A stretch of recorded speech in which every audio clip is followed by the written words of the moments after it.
Welcome everyone to another video for Midian Gaming, and today we're doing the Mulder deck, okay? So first off, if you haven't seen the Scully deck, the version 1.6 deck video, go see that. I explain a lot at the beginning in regards to what I'm looking to do with these decks. I'm not going to repeat myself in this. We're going to go straight in the cards and talk about why I selected them and what makes them good for this deck to move along, get those sites investigated, stop your opponent, and get you hopefully winning a game, okay? This was in against the Scully deck just last night pretty much, and those two decks were really hitting at each other, and I couldn't hardly finish the game. So I had to stop the game and think about what cards to include in that. One card I did take out of this deck as a last minute thing was Dark Forces Align. As much as I love that card, there wasn't much opportunity to play with it, and I need to get this deck down a little bit. It's sitting at around about 80 to 81 cards with agents, so take 4 agents out, still sitting at about 76 to 75 cards. So yeah, let's get straight into it and talk about what we have in this deck. For those that are starting the game, want to get straight into it, build this deck, have some fun, and then start going your own ways with different cards, yeah? All right, so Mulder, giving 2 on the resources, and those can be spent using for buying cards, or have to be spent for buying cards. Now, his strengths are Alien Investigation, Behavioral, Criminal Investigation, and Evidence Collection. This deck really hits on 4 areas, okay? So we normally deal with 3 keywords. This one has 4 keywords that it's pretty strong in. Alien Investigation, it's got 6 points in for skill checks. So your skill checks are between 4 and 5. This hits at 6. Criminal Investigation, it's got 9. Evidence Collection, you can get up to 8. And Observation, you can get up to 7. So funnily enough, Alien Investigation is the weakest of the lot, but we've got cards in there to boost it up, and usually Mulder's going out by himself and getting to a site and getting a question, usually by himself. However, he does have backup, as we're about to see. So when we start looking at the other agents, let's go back one first to Phoebe Green, who has a fantastic ability to pull Mulder from anywhere else into the site that they are. So normally what you would do is investigate with Mulder, with Phoebe at another site, and then when you need Mulder, you bring him in once per game, but make sure you time that. In the game that we just had, I pulled Mulder in to Phoebe's site after an adversary was declared, which allowed him to use his long-range combat in the resulting fight. So that's one example, but usually you bring him in just to get the skill check. If something's happened to some of the agents, maybe some have been sent back to the Bureau and you need his skills. Her skills, Criminal Investigation, Evidence Collection, and in this case, Observation, work really well with Mulder, and those two work really well. Okay, so next one is Agent Mo Bucks. Fantastic for supplementing Mulder in regards to his investigations. Gives 2 on Alien Investigation, gives 3 in Criminal Investigation, and another 2 in Evidence Collection. So as you can see, all these 3 agents marrying up very well as a competitive team, and if they're together investigating a site, not much is going to stop them from making sure they answer those questions or ask those questions and get an answer. Next, we've got Angela White, the last agent. Now, this one's got Criminal Investigation 1, Evidence Collection 2. She's a 3 cost. I had to bring her in. She's also got Observation 1. One great thing about her is that with Agent Mulder, it gets a +1 on Occult Investigation, and what we use it for is Criminal Investigation, okay? -1 to their Observation and Behavioral skills, though. So yeah, they're the 4 agents that we're playing with. We're going to go backwards up the list because I've got adversaries up the top. So let's just get the adversaries out of the way. We've got Hunter in the dark. The long range combat is skipped.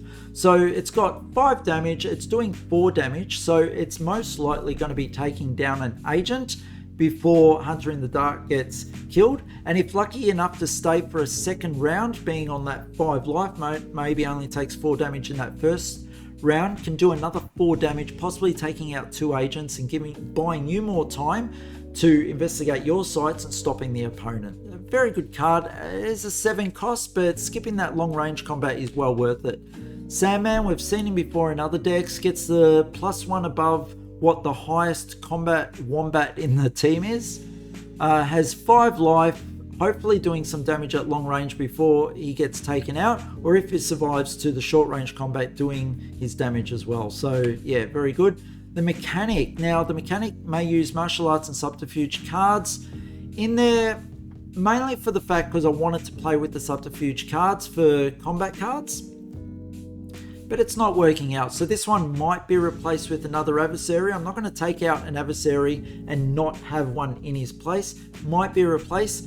Might continue to play with him. Look, that 4 at long range is still pretty effective, and if he does survive to next round, has a chance of taking out another agent with 3 close combat. So yeah, and if you do ever get to use the subterfuge or martial arts cards, so much more. Yeah. All right, and the Manitou stalks his prey, a personal favorite of mine. We've got one of in the deck, and if you're able to play this, can really mess up a team, especially if they don't have a healing card. Now I'm just going to go back to the agents to see what their specials were. So we know Phoebe Green, we know Mulder buys you 2 cards. Mo Box, you can pay 1, he can pay 1 resource point to pay for any alien investigation or occult investigation card. So he's fantastic in this team. Usually if you play a 1 card, usually a site that's 5+ on investigation is a 1 cost. He can pay that for you, and if you've got witness cards in there that actually earn you RP for cards that you play of that particular keyword, he pays for that card and you get a free resource point. So it's going to all be part of another video I do as the top 3 things I look at when building a deck. So more on that to come, but yeah, great for the team. All right, so we're getting into the bluff cards. In this one, I've kept the sinus cavity implant. Want to reduce the res value by 1 on an agent. I've only got 1 in the deck. You know, you could put 2 in the deck, and it is a free play when you're playing it face down, but really affecting the res resources for the other team is a fantastic thing. They have to play a healing card to actually get rid of it. Oh, no. Oh, all right. Bear with me. I have to go back. I just took it out, so I'm just going to quickly put it back in. Give me the bluff cards. Oh, wow. I can't believe this happened. All right, take off selected. Give me bluff. This is what we have to do. Sinus cavity. Now, I don't even know. All right, there's not that many on the screen at the moment. 1 of 32. And it is a premier card.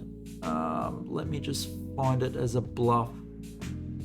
Sorry guys about this, but this is what normally happens. If I can't find it in this one, sinus cavity implants. No, I can't find it. So what I'm going to do is continue on and then make sure I put it back in the deck. So embarrassing.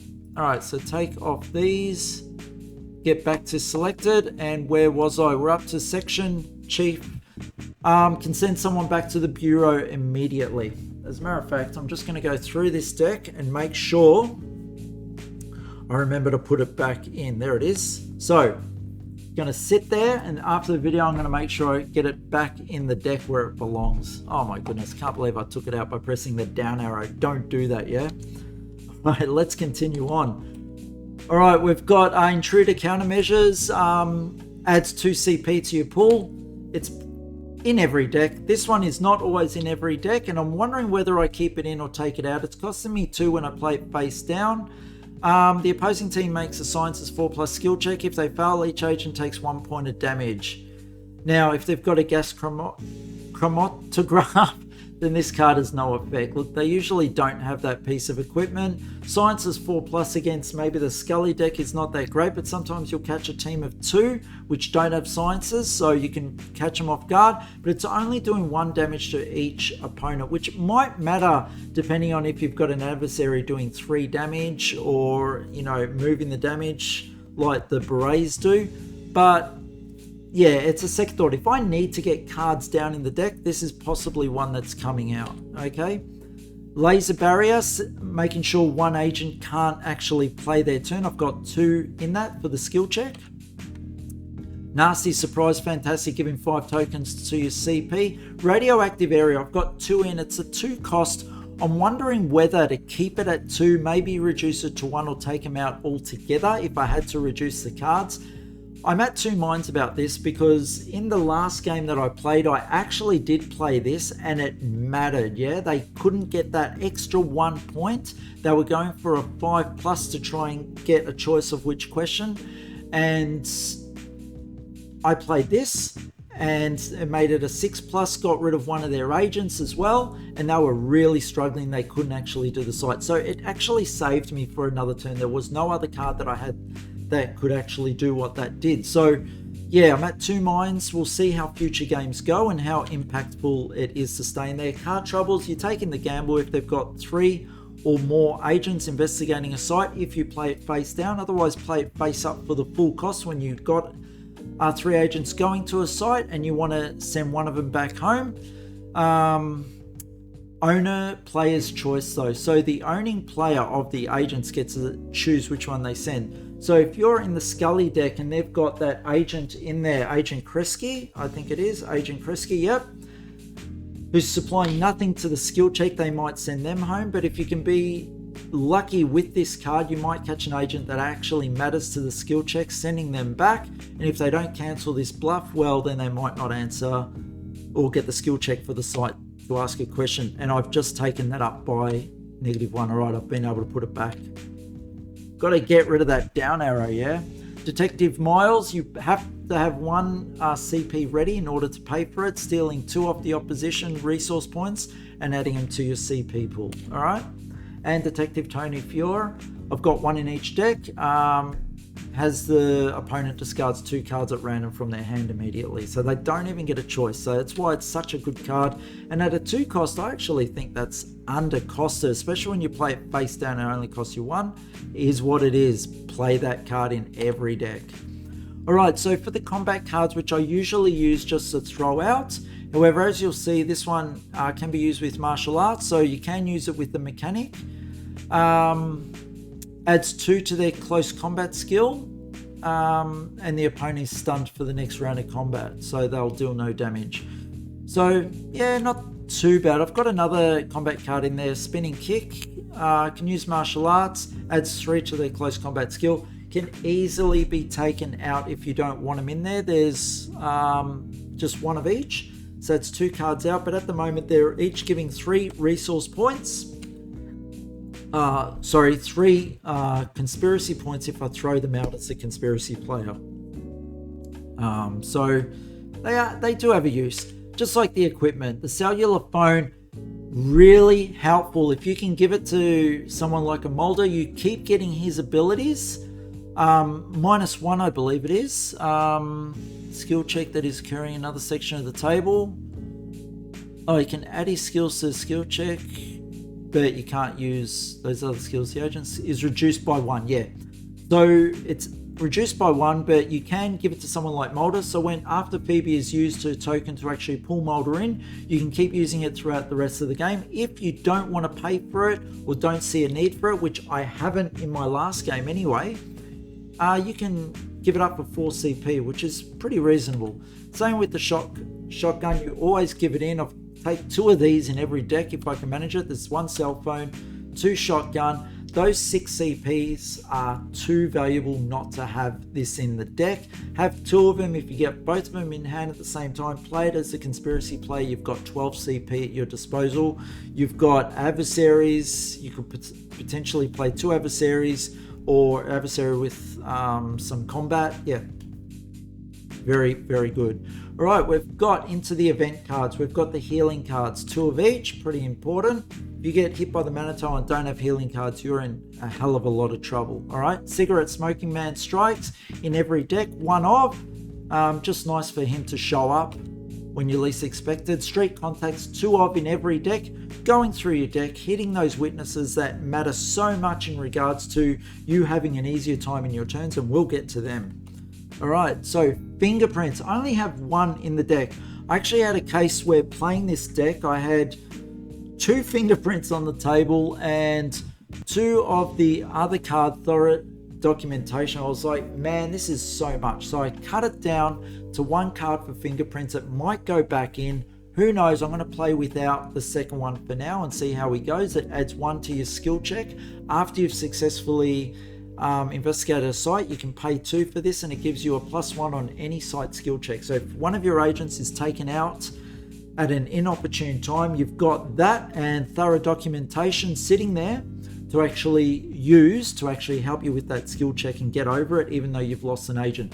This deck is also designed to be investigating 2 sites on a turn if possible. The skill checks are so high with the agents with these type of cards that you're able to do 2 sites at one time, unless the opponent really hits you with a crap load of bluffs and adversaries. But, you know, trial and error, yeah?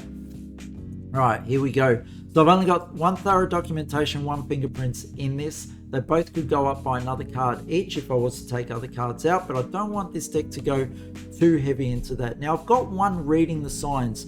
Now this is an occult investigation check at 4+. So I've got occult investigation sitting at, let me just take a quick look at this. Now this was a tough one for me. So occult investigation of 3. None there. 3. Sorry guys, the writing on these is so small sometimes. No, that's observation. So I've only got a 3 in occult observation, which I might have to use thorough documentation or fingerprints in regards to getting that off if I'm not incorrect, or I've got witnesses. Yeah, we'll see if we've got witnesses for that. But this is a pretty important card. It gets you, you take 2 from the opponent's conspiracy pool and add them to your resource pool. So obviously they've been building up conspiracy points in order to do something, and you mess them up. Now I've got 2 of in this deck. I think that's too much. They might actually come out. I know I've got this off in the past, but I've had to really struggle to do it. It's not in the best deck. We'll see how we go as we continue forward with that, okay? All right, Langley. So just going back to that, if you want to and you don't want to work for it, just take it out. Getting through your deck thinning is deck winning in this case. Take it out, don't use it. I'm keeping it in because I'm a little bit more confident in regards to making it work and getting it off, yeah? All right. So Langley in every deck, 2 of, getting rid of bluff cards from sites that you don't know what they are. Paperwork. Now this is an interesting one. Force an opponent team to make a criminal investigation 5+. That's a pretty hard check. It's costing you 4 to do this though, and you are the criminal investigation like gurus with this deck. So you're hoping the other teams aren't, and you're stopping them from add their skills to a site check. Yep, the whole team. So yeah, nah, good. Look, these are the kind of cards that could come out if you just want to play your game and not worry about your opponent and you need to thin the deck. These cards, but it's these cards that saved this team from losing a game in the last game. I kept pulling them out, kept putting them down on the table, and kept frustrating the other team in investigating sites, which kept me in the game. So at the moment, not taking them out from my personal experience. All right, unexplained time loss. Force an opponent team to make a sciences 4+ skill check. Now I put this in because normally sciences you wouldn't see.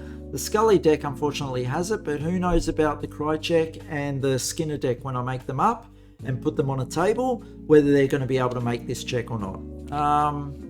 Dark Forces Align, that's the one that's coming out. So that's a down arrow on that. Boom, it's gone. Not using it, too expensive for now. Haven't had a chance to use it, and I don't think I will unless I really concentrate on a deck that makes a crap load of CP more than what these decks are doing. Yep, which it's going to be hard because they're making a lot. So I don't even know, probably in more cards from, you know, these great sets such as at Scully 1 and 040460, they might have cards that do it. I haven't gone into those decks yet, so we'll see if they actually provide any more. So let's keep going forward. Computer access denied. Force an opposing team to make a computer 4+ check, or unable to add their skills to the skill check. Once again, against the Scully deck, it's not that helpful.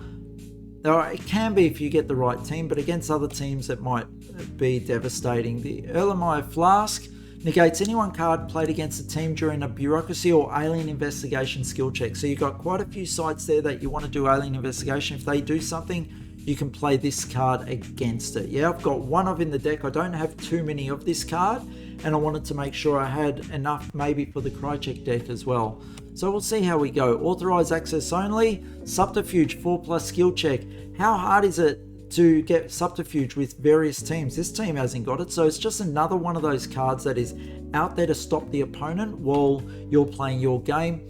Now this one, Alien Discretion. Play on a team about to investigate a site with Alien Investigation. As a prerequisite, discard all cards assigned as a bluff cards at the site. X equals the number of bluffs at the site. So you're playing +1, but it's a good one if you don't have a Langley. It's like your third Langley, yeah? I like it. Fingernail Scrapings. So getting +1 on the check, much like we did with thorough documentation. But I've already explained this one. So there's one, Hard Evidence. Add 5 tokens to your resource pool. Very good card. Don't really need to explain it. Grid Pattern Search. Search in your discard pile for any one card. Put into your hand. Rejuvenating Caves. Getting your resource points. We've got 2 in every deck. If you get 2 on a table, you're earning 4 resource points before doing anything at the start of the opponent's briefing phase. Fantastic. Alien Experimentation. Negate any one keyword event card. So they're playing an event on you with a keyword. You get to negate it. Very good card as well. Frohickey, stopping any one event card played on your team as well. We get to the sites. We've got Occult Investigation 5+, Criminal Investigation 5+, a very good site because we're hitting both those skills. So we've got a choice depending on what agents we've got available to us at any one time and what our second site is to play and where we're moving our agents. Okay, we've got Criminal Investigation 4+. We've come down in the skill checks. Instead of sitting on all those 5+, we've come down with the 4+. They may cost a little bit more, but they get those questions answered, especially if we lose an agent. It makes it so much easier, especially when we've got the fingernails and thorough documentation sitting there as well. Okay, now I just wanted to double check that fingernail scrapings, there's no chance. We've got fingerprints. Fingerprints was another type of card of fingernail scrapings. All right, very good. I'm just getting a little bit confused and my mind's going 100 miles an hour. Let's continue on with Coastal Northwest Oregon. Alien Investigation 4+. Mulder can do this by himself. Evidence Collection 4+. Fantastic one. You've got Phoebe at 3+, and then you've got the other agents helping out. Alien Investigation, another one at 4+. Evidence Collection 4+. Alien Investigation and Evidence Collection at 5+. So giving you that choice again, as well as with the question that you actually get to ask. Our Criminal Investigation 4+, as you can see, these are easier to attack and get the question on, although they do cost a little bit more. Alien Investigation 5+, Computer 5+, so Alien Investigation is where we're going with that. Alien Investigation 5+ for this one, Alien Investigation 5+ for this one. We've got Occult Investigation and Evidence Collection, which is the important one for this one at 5+. Alien Investigation at 4+ for Miller's Grove. Now, the witnesses, pretty important ones. Add ones to a team's Alien Investigation skill check. Why Alien Investigation, you would ask, Andy? Well, if I get any adversary targeting Mulder, which most likely they will, especially on Alien Investigation, is sitting on 4. There's only 2 left in the team. This guy will help at points, you know. If I've only got a +1, I can look for Billy Moles with the searching at contacts. What was that card again? Let me just see. Oh, the contacts cards. The one that allows you to go back into your deck and find a contact. I might be able to grab out Billy Moles, pay 1 and get the extra +1 I need for it. So just looking ahead. Now, I've got Kevin Morris. I've got 2 of him. Reason why. Adds 1 RP to your pool every time a keyword Alien Investigation or Evidence Collection card is played. We're playing both these type of cards. So every time I play this card, and if I play it for free because someone's paying for the card or I'm only paying 1, I'm getting either that 1 RP back that I paid, or I'm getting a free RP every time a card like that is played from my end. So I'm pretty happy having this it's so much value. You pay 3 for him, you will get that back in no time. So having your deck pay for your stuff and you keeping your resource points for surprise stuff that you want to play is where the game's at, and a card like Kevin Morris will do that for this deck. Okay, who's the other witness? I got Max Bennig adding 2 to alien investigation, so there's another witness adding another 2 and preventing alien abduction or any abduction if abduction was played from one of the decks. You can go search for him. I've only got 1 in the deck, but I'm sure he will come up when I most need him. Yeah. All right, we've got Kristen Keller, which might be our last card. Add 1 to the RP for every occult investigation or criminal investigation card played. So even if I'm playing another card and it's got occult investigation, but I'm not investigating the card, the fact that it's got occult investigation as a keyword means I get the 1 resource back from playing that card as well. Whether I get it for free or I'm paying for it, I get 1 resource back. So you can see that with Kristen and Kevin Morris, I've got some resource gaining elements in the deck happening quite well for me. And that was the last card, guys. So I'm just going to go back up. I've had a little bit of confusion and a little bit happening in this video for that. I'm not going to cut it out. Here's what it is with the videos. You know, you try and do this in one take and have the best go at it. So that's the Mulder deck version 1.5 that I've got. It's ready for play. If you are a new player, go to the link in the comments below. You'll see the link there to the Mulder deck. You can build it, play with it, have a lot of fun, really stop your opponent from investigating their sites while you happily go about investigating yours and have the best fun that you can have. Yeah. If you like the video, give it a thumbs up. If you want to support us, why not subscribe? It's a second of your time. It's a lifetime of love for us. Okay. Have a great one, guys. I look forward to seeing you all on the next video. Bye-bye.